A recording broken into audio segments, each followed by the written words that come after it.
Welcome back to our channel. பயிற்சி 1.5ல் 9ஆம் வகுப்பில் ஃபஸ்ட்டு சம் பார்க்க போகிறோம்.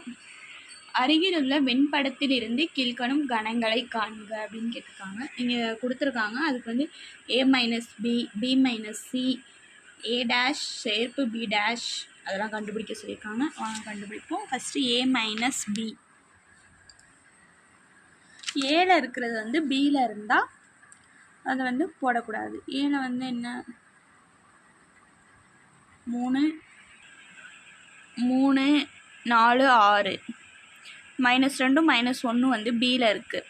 அதனால் ஏல உள்ளது மட்டும்தான் போடணும். அடுத்து பி மைனஸ் சி. அப்போனா அந்த பியையும் சியையும் மட்டும்தான் எடுத்துக்கணும்.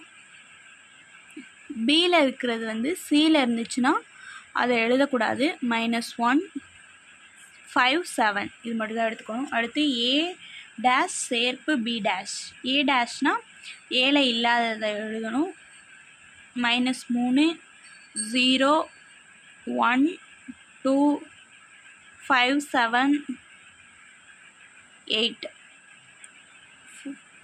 4 6லாம் வந்து ஏல இருக்குது. அதுமாரி -1லாம் வந்து ஏல இருக்குது. அதனால் எழுதக்கூடாது. பி டேஷ்னால் பியில் இல்லாததை எழுதணும்.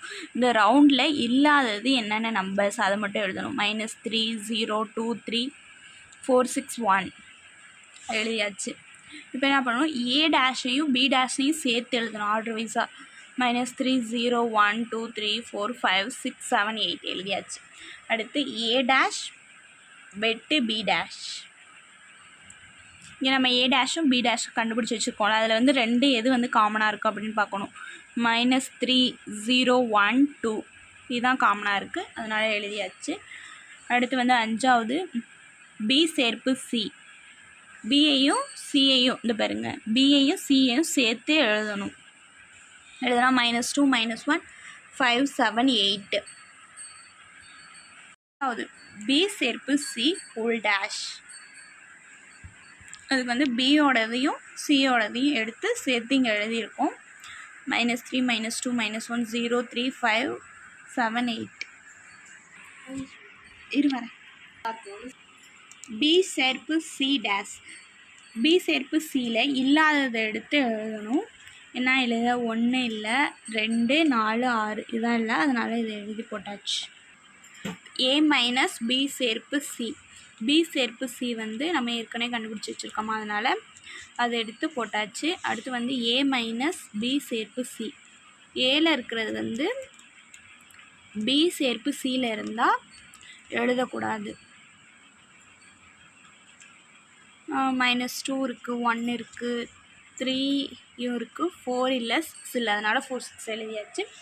அடுத்து வந்து ஏ மைனஸ் பி வெட்டு சி. ஃபஸ்ட்டு பி வெட்டு சி கண்டுபிடிக்கணும். பியையும் சியையும் வெட்டுறது வந்து என்னென்னா -2 -8 அப்படி அது ரெண்டும் தான். அடுத்து வந்து ஏ மைனஸ் பி வெட்டு சி. ஏல இருக்கிறது வந்து பி வெட்டு சியில் இருந்தால் அதை எழுதக்கூடாது. ஏ வந்து -2 -1 3 4 6. பி வெட்டு சி வந்து -2 8. இப்போ என்ன பண்ணணும், ஏல இருக்கிறது வந்து பி வெட்டு சியில் இருந்தால் அது எழுதக்கூடாது. -2 இருக்கிறதுனால எழுதக்கூடாது. -1 இல்லை அதனால் -1 எழுதிக்கலாம். 3 வந்து இல்லை அதனால் எழுதிக்கலாம். 4ம் இல்லை 6ம் இல்லை அது எழுதிக்கலாம். இந்த வீடியோ உங்களுக்கு பிடிச்சிருந்தா லைக் பண்ணுங்கள், ஷேர் பண்ணுங்கள், கமெண்ட் பண்ணுங்கள். மறக்காமல் சப்ஸ்கிரைப் பண்ணுங்கள்.